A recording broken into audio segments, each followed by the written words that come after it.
మొన్న వచ్చిన NEET results కోసం మేము ధర్నా చేస్తున్నాము. నేను కూడా నీట్ ఎగ్జామ్ రాశాను. ఆ టెన్షన్, ఆ ప్రెషర్ ఎలా ఉంటుందో నాకు తెలుసు. ఒకటేసారి 67 మెంబర్స్కి ఫస్ట్ ర్యాంక్ రావడం ఇంపాసిబుల్. అదే కాకుండా నీకు కంప్లీట్గా 720 మార్క్స్ ఉంటాయి.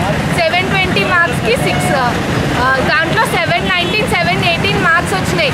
ఏ నీట్ చదివిన వాళ్ళు, ఏ నీట్ ఎగ్జామ్ రాసిన వాళ్ళైనా వాళ్ళకి తెలుసు లాజికల్లీ అలా మార్క్స్ రాకూడదు. ఇలా ఎందుకు వచ్చాయని ఎన్టీఏ వాళ్ళని అడిగితే ఇది గ్రేస్ మార్క్స్ ఇచ్చామంటున్నారు. గ్రేస్ మార్క్స్ ఆ కొంతమంది స్టూడెంట్ టాపర్స్ మాత్రమే ఎందుకు ఇచ్చారు? దేశంలో ఎగ్జామ్ రాసిన వాళ్ళందరూ ఎందుకు ఇవ్వలేదు? ఓన్లీ వాళ్ళిద్దరికి గ్రేస్ మార్క్స్ రావాల్సిన అవసరం ఏముంది? 719 మీకు ఒకవేళ ఒక ఆన్సర్ అటెంప్ట్ చేయకపోతే 4 మార్క్స్ మైనస్ అవ్వాలి, లేకపోతే ఒక తప్పు రాస్తే 5 మార్క్స్ మైనస్ అవ్వాలి. లాజికల్ ప్రకారం 719, 718 మార్క్స్ రాకూడదు. గ్రేస్ మార్క్స్ 20 మినిట్స్ లేట్ అయిందని చెప్పేసి ఒక ఏరియా స్టూడెంట్స్ అందరికి ఇచ్చారు. అది అన్యాయము. మాకు జస్టిస్ కావాలి, రీనీట్ రావాలి. ఎందుకంటే కొంత 67 స్టూడెంట్స్కి ఫస్ట్ ర్యాంక్ ఇన్ని ఏళ్ళ హిస్టరీలో ఫస్ట్ టైం. మాకు జస్టిస్ కావాలి. ఈరోజు మన జగిత్యాల పట్టణంలో అందరూ విద్యార్థుల కొరకు పోరాడుతున్నాము.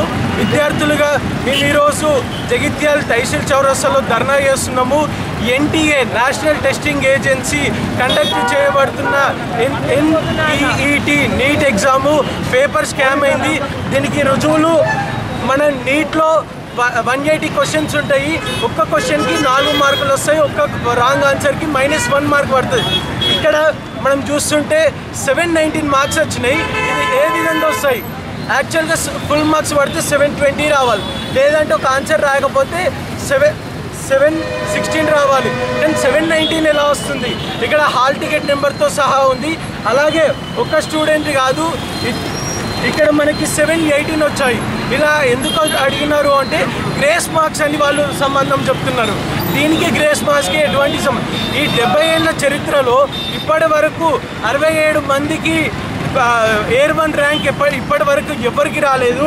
ఇక్కడ చూస్తే 61 నెంబర్ నుంచి 67 వరకు వీళ్ళంతా సేమ్ సెంటర్లో ఎగ్జామ్ రాశారు. వీళ్ళందరికీ ఎయిర్ 1 అనే ర్యాంక్ వచ్చింది, ఆల్ ఇండియా ర్యాంక్ 1.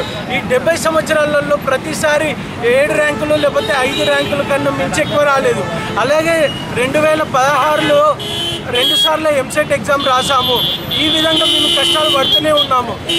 ఖచ్చితంగా ఎగ్జామ్ మళ్ళీ కండక్ట్ చేయాలని మేము విద్యార్థుల తరఫున కోరుతున్నాము.